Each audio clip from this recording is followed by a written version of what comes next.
Welcome to this concept explainer brought to you by CBSE Scolab of profsam.com, that is profsam.com. आज हम unit 13 nuclei से एक बहुत ही fundamental और थोड़ा कंफ्यूजिंग टॉपिक समझने वाले हैं, न्यूक्लियर फोर्स। हमारी कोशिश रहेगी कि इसे इतने सिंपल तरीके से समझें कि सारे डाउट्स क्लियर हो जाएं और एग्जाम्स में कोई गलती ना हो। बिल्कुल। और इसे समझने के लिए चलो एक सिंपल से सवाल से शुरू करते हैं। ओके। हम सब ने केमिकल रिएक्शंस के बारे में पढ़ा है, जैसे दिवाली में पटाखे जलते हैं, है ना? हाँ, ऑफ कोर्स। उसमें एटम्स रीअरेंज होते हैं और एनर्जी रिलीज होती है। एग्जैक्टली। एनर्जी रिलीज होती है, पर एटम के सेंटर में क्या होता है? न्यूक्लियस। न्यूक्लियस। और न्यूक्लियस में होते हैं प्रोटॉन्स, जो सारे पॉजिटिवली चार्ज्ड हैं। तो कूलम्स लॉ के हिसाब से तो उन्हें एक दूसरे को जबरदस्त फोर्स से रिपेल करना चाहिए। मतलब न्यूक्लियस को तो फट जाना चाहिए। हाँ, ये तो मैंने कभी ऐसे सोचा ही नहीं। लाइक चार्जेस रिपेल, तो न्यूक्लियस स्टेबल कैसे रहता है? और अगर न्यूक्लियस में इतनी एनर्जी है तो फिर केमिकल रिएक्शंस में उसका कोई रोल क्यों नहीं होता? Perfect question. यही तो पजल है। ऐसा क्यों है कि न्यूक्लियर फोर्स, जो यूनिवर्स के सबसे स्ट्रॉन्ग फोर्सेस में से एक है, वो सिर्फ न्यूक्लियस के अंदर ही इंपॉर्टेंट है? बाहर केमिस्ट्री की दुनिया में उसका कोई जिक्र तक नहीं होता। हाँ, और एक बात मैंने सुनी थी कि न्यूट्रॉन्स वो न्यूक्लियस को जोड़े रखने में हेल्प करते हैं, एक ग्लू की तरह। Is that true? बिल्कुल, वो न्यूक्लियर ग्लू का ही हिस्सा है। चलो इसी पजल को सॉल्व करते हैं। देखो, एकदम सिंपल शब्दों में न्यूक्लियर फोर्स कह सकते हैं कि एक तरह का सुपर ग्लू है। Super glue? हाँ, सुपर ग्लू। इसका बस एक ही काम है, न्यूक्लियस के अंदर प्रोटॉन्स और न्यूट्रॉन्स, जिन्हें हम मिलाकर न्यूक्लियॉन्स कहते हैं, उनको चिपकाकर रखना। मतलब ये बहुत ही ज्यादा स्ट्रांग होगा। बहुत ज्यादा। जैसा हमने अभी बात की, प्रोटॉन्स के बीच में जो इलेक्ट्रोमैग्नेटिक रिपल्शन होता है, वो बहुत पावरफुल होता है। हाँ। न्यूक्लियर फोर्स उस रिपल्शन से लगभग 100 गुना ज्यादा स्ट्रांग होता है। 100 गुना? Okay, wow. तो वो रिपल्शन को इजीली ओवरकम कर लेता है। इस फोर्स को समझने का सबसे अच्छा तरीका है एक वेल्क्रो एनालॉजी। वेल्क्रो जैसे बैग्स में होता है? हाँ, वही। सोचो, तुम्हारे पास वेल्क्रो के 2 स्ट्रिप्स हैं। जब वो एक दूसरे से दूर हैं तो उनके बीच कोई फोर्स फील होता है? नहीं, कुछ भी नहीं। लेकिन जैसे ही तुम उन्हें एक दूसरे के बहुत बहुत करीब लाती हो, ऑलमोस्ट टच करने की पोजीशन में, तो क्या होता है? वो एकदम से चिप करके चिपक जाते हैं और फिर उन्हें अलग करने में काफी जोर लगता है। एग्जैक्टली। न्यूक्लियर फोर्स बिल्कुल इसी तरह काम करता है। अच्छा, मतलब ये फोर्स सिर्फ तभी काम करता है जब न्यूक्लियॉन्स यानी प्रोटॉन्स और न्यूट्रॉन्स एक दूसरे के बहुत बहुत करीब हो। बिल्कुल सही पकड़ा। न्यूक्लियर फोर्स एक शॉर्ट रेंज फोर्स है। ये सिर्फ तब एक्ट करता है जब न्यूक्लियॉन्स के बीच का डिस्टेंस 2 से 3 फेम्टोमीटर्स हो। फेम्टोमीटर? ये कितना छोटा होता है? एक फेम्टोमीटर होता है 10 to the power of -15 meters, मतलब अनबिलीवेबली छोटा। वाओ! तो अगर डिस्टेंस इससे जरा सा भी ज्यादा हुआ तो ये फोर्स एकदम से वैनिश, जीरो हो जाता है। जैसे वेल्क्रो के टुकड़े अगर 1 मिलीमीटर भी दूर हों तो उनके बीच कोई फोर्स नहीं होता, राइट? राइट। इसीलिए केमिकल रिएक्शंस में ये फोर्स इनविजिबल रहता है।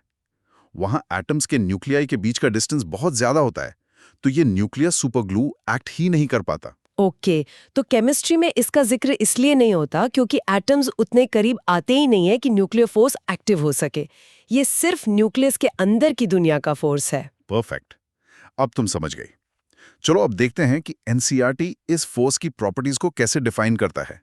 जरा एनसीईआरटी सेक्शन 13.5 से इसकी मेन प्रॉपर्टीज पढ़ो। ठीक है। So point 1 is the nuclear force is much stronger than the coulomb force acting between charges. It must be strong enough to overcome the repulsion between the positively charged protons. Correct, ये तो clear है। हमारी analogy में Velcro की पकड़ static electricity से कहीं ज्यादा मजबूत होती है। अब दूसरा पॉइंट। दूसरा पॉइंट है the nuclear force between two nucleons falls rapidly to zero as their distance is more than a few femtometers. Right. This leads to saturation of forces. Right. ये शॉर्ट रेंज वाली बात है जो हमने अभी discuss की। हाँ, पर इसमें एक नया वर्ड है, saturation of forces. Very good question. Saturation का मतलब है कि एक न्यूक्लियॉन सिर्फ अपने इमीडिएट पड़ोसियों पर ही फोर्स लगा सकता है और उन्हीं से फोर्स फील कर सकता है। इमीडिएट पड़ोसियों पर मतलब इसे ऐसे समझो, तुम एक बहुत क्राउडेड मेट्रो में हो। तुम सिर्फ अपने आसपास के 8-10 लोगों को ही टच कर सकती हो या उनका धक्का फील कर सकती हो। ऐसा ही है ना? हाँ, ठीक है। अब अगर उस कोच में 50 लोग और आ जाएं, तो क्या तुम पर फोर्स लगाने वालों की संख्या बढ़ेगी? नहीं, इंटरैक्ट तो मैं अभी भी अपने आसपास वालों से ही करूंगी। एग्जैक्टली तुम्हारा इंटरेक्शन सैचुरेट हो गया है। न्यूक्लियर फोर्स के साथ भी यही होता है। एक न्यूक्लियॉन सिर्फ अपने सबसे करीबी न्यूक्लियॉन से ही इंटरेक्ट करता है, दूर वालों से नहीं। ओके, सो सैचुरेशन मतलब फोर्स सिर्फ पड़ोसियों तक लिमिटेड है। Got it. और तीसरी प्रॉपर्टी? थर्ड प्रॉपर्टी है reading. The nuclear force between neutron-neutron, proton-neutron and proton-proton is approximately the same. The nuclear force does not depend on the electric charge. Perfect. इसका मतलब है कि ये जो सुपर ग्लू है, ये भेदभाव नहीं करता। भेदभाव नहीं करता। हाँ, मतलब वो ये नहीं देखता कि वो प्रोटॉन पे चिपक रहा है या न्यूट्रॉन पे। उसके लिए दोनों बराबर है। प्रोटॉन-प्रोटॉन, न्यूट्रॉन-न्यूट्रॉन, प्रोटॉन-न्यूट्रॉन, सबके बीच ये फोर्स लगभग सेम स्ट्रेंथ का होता है। It is charge independent. Hope everything is clear so far. This concept explainer is from profsam.com, that is profsam.com. अब चलो एक सिंपल कैलकुलेशन से देखते हैं कि ये फोर्स असल में कितना डोमिनेंट है। ओके। मान लो एक न्यूक्लियस में दो प्रोटॉन्स 2 फेम्टोमीटर दूर हैं। उनके पॉजिटिव चार्ज की वजह से उनके बीच जो कूलॉम्ब रिपल्शन फोर्स होगा वो होता है लगभग 58 न्यूटन्स। 58 न्यूटन्स एक प्रोटॉन के लिए। ये तो बहुत ज्यादा होगा, राइट? हाँ, it's a huge force for such a tiny particle. इस फोर्स को तो उन्हें एक दूसरे से बहुत दूर फेंक देना चाहिए। लेकिन उसी 2 फेम्टोमीटर के डिस्टेंस पर जो अट्रैक्टिव न्यूक्लियर फोर्स काम कर रहा है वो इससे 100 गुना ज्यादा, यानी लगभग 5800 न्यूटन्स का होता है। वाओ, 58 न्यूटन्स का रिपल्शन और 5800 न्यूटन्स का अट्रैक्शन। नेट फोर्स तो क्लियरली अट्रैक्टिव हुआ। Exactly. Net force strongly attractive हुआ और प्रोटॉन्स मजबूती से बंधे रहते हैं। अब तुम बताओ, अगर हम डिस्टेंस को बस डबल करके 4 फेम्टोमीटर कर दें तो क्या होगा? वेट, अगर डिस्टेंस डबल किया तो न्यूक्लियर फोर्स तो शॉर्ट रेंज है। वो तो 2-3 फेम्टोमीटर्स के बाद 0 हो जाता है, तो 4 फेम्टोमीटर्स पर तो वो गायब। करेक्ट, न्यूक्लियर फोर्स हो गया 0। लेकिन कूलॉम्ब रिपल्शन का क्या? वो तो लॉन्ग रेंज फोर्स है। वो तो अभी भी एक्ट करेगा, भले ही कम हो जाए पर रहेगा। एग्जैक्टली। तो अब सिर्फ रिपल्शन बचता है और प्रोटॉन्स एक दूसरे को दूर धकेलने लगते हैं। यही वजह है कि न्यूक्लियस का साइज छोटा रहता है। अच्छा। और हाँ, ये टॉपिक पिछले टॉपिक बाइंडिंग एनर्जी से डायरेक्टली जुड़ा है। जब न्यूक्लियॉन्स पास आकर इस न्यूक्लियर फोर्स से बनते हैं तो इस प्रोसेस में एनर्जी रिलीज होती है, वही बाइंडिंग एनर्जी है। तो बाइंडिंग एनर्जी का सोर्स भी यही न्यूक्लियर फोर्स है। बिल्कुल। आप कुछ कॉमन मिस्टेक्स देखते हैं जो स्टूडेंट्स इस टॉपिक में करते हैं।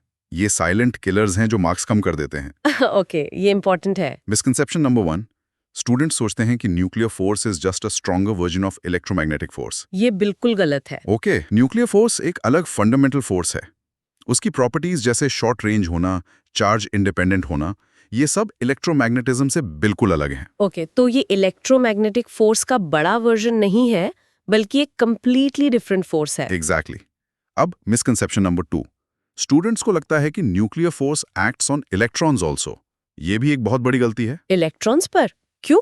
न्यूक्लियर फोर्स सिर्फ न्यूक्लियॉन्स यानी प्रोटॉन्स और न्यूट्रॉन्स पर एक्ट करता है।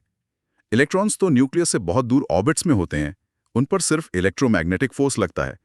न्यूक्लियर फोर्स का उन पर कोई असर नहीं होता। अच्छा, तो न्यूक्लियर फोर्स एक पूरी तरह से डिफरेंट फोर्स है जो सिर्फ न्यूक्लियस के अंदर प्रोटॉन्स और न्यूट्रॉन्स पर बहुत ही शॉर्ट रेंज में काम करता है और इलेक्ट्रॉन्स पर इसका कोई असर नहीं होता। परफेक्ट, एग्जैक्टली यही पॉइंट याद रखना है। तुमने एकदम सही समराइज किया है। इस पूरे कॉन्सेप्ट को हमेशा याद रखने के लिए एक सिंपल मेमोरी हुक देता हूं। इसे 4S रूल कहते हैं। 4S rule? हाँ, पहला S है शॉर्ट रेंज, सिर्फ कुछ फेम्टोमीटर्स तक। दूसरा S है स्ट्रॉन्ग, इलेक्ट्रोमैग्नेटिक फोर्स से 100 गुना ज्यादा। Short range strong. तीसरा S है सैचुरेट्स, सिर्फ अपने इमीडिएट पड़ोसियों पर ही असर। और चौथा S है सेम फॉर ऑल न्यूक्लियॉन्स, यानी चार्ज इंडिपेंडेंट, सबके लिए बराबर। Short range, strong, सैचुरेट्स, same for all.